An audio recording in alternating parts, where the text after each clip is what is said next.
नमस्कार, नागपूर्णा किचनमध्ये आपले स्वागत आहे। आज मी तुम्हाला कोळंबी मसाला करून दाखवणार आहे।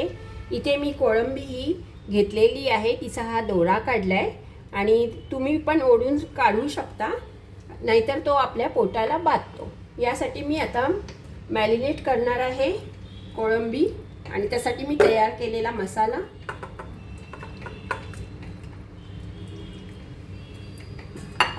हा मी अद्रक लसूण आणि कोथिंबीर ही बारीक पेस्ट करून घेतली आहे।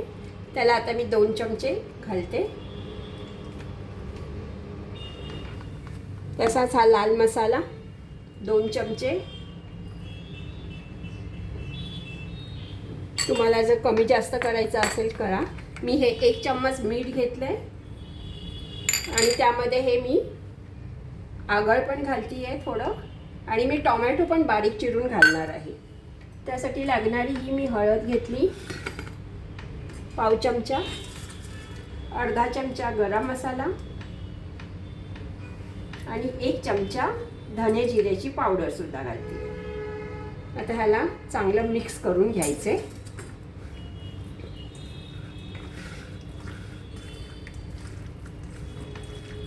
ह्याला सगळीकडे मसाला लागेल असं मॅरिनेट करायचे। आणि आता हे मी थोड्या वेळ बाजूला ठेवणार आहे। हे बघा छान मसाला लागलाय। एक केलेली कोळंबी 1 किलो आहे साधारण।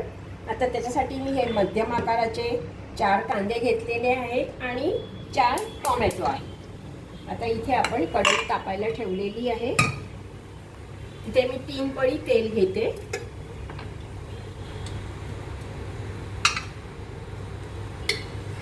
तेल चांगलं गरम करायचे।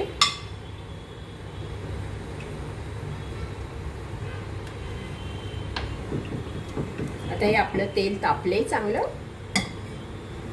तडतडचं। ह्याच्यामध्ये कढीपत्ता सोडूया। कढीपत्ता धुवून घेतला म्हणून हे जरा तेल तडतडतं। त्याच्यामध्ये हा कांदा चांगला फिरवून घ्यायचा आणि ब्राऊन होईपर्यंत, लालसर होईपर्यंत आपल्याला त्याला फिरवायचं आहे। त्यामध्ये मॅरिनेट करताना मी मीठ घातलेलं आहे। थोडा कांदा ब्राऊन होईपर्यंत मी त्याच्यात थोडंसं अर्धा चमचा मीठ टाकते आहे।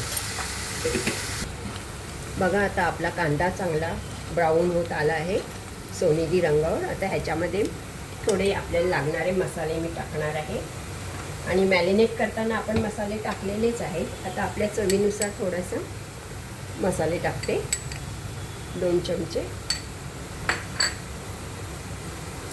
हळद पण मगाशी जास्त घातली होती, आता मी थोडीशी घालते आहे।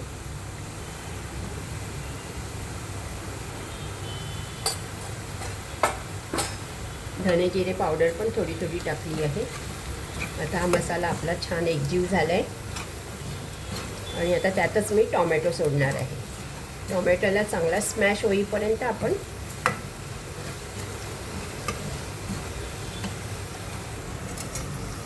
टोमॅटो ही सुद्धा मसाल्यांमध्ये एकजीव झाला पाहिजे, त्याच्यासाठी त्याला आपल्याला स्मॅशसारखं करायचं आहे। बघा आपला कांदा, टोमॅटो आणि मसाले हे आपले एकजीव झालेले आहेत। टोमॅटोही चांगला स्मॅश झाला आहे।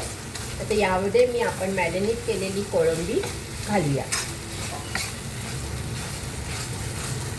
सुगंधही छान येतो आहे। आणि आता ह्याला आपण कोळंबीला असं फिरवत राहिलं त्याला पाणी सुटणार आहे। पाणी घालण्याची काही गरज नाही आहे।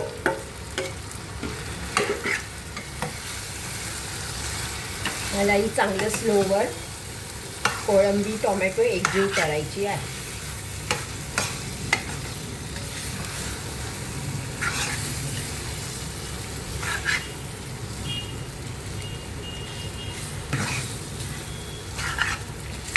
आता हे बघा छान मसाले लागले आहेत आपल्या कोळंबीला।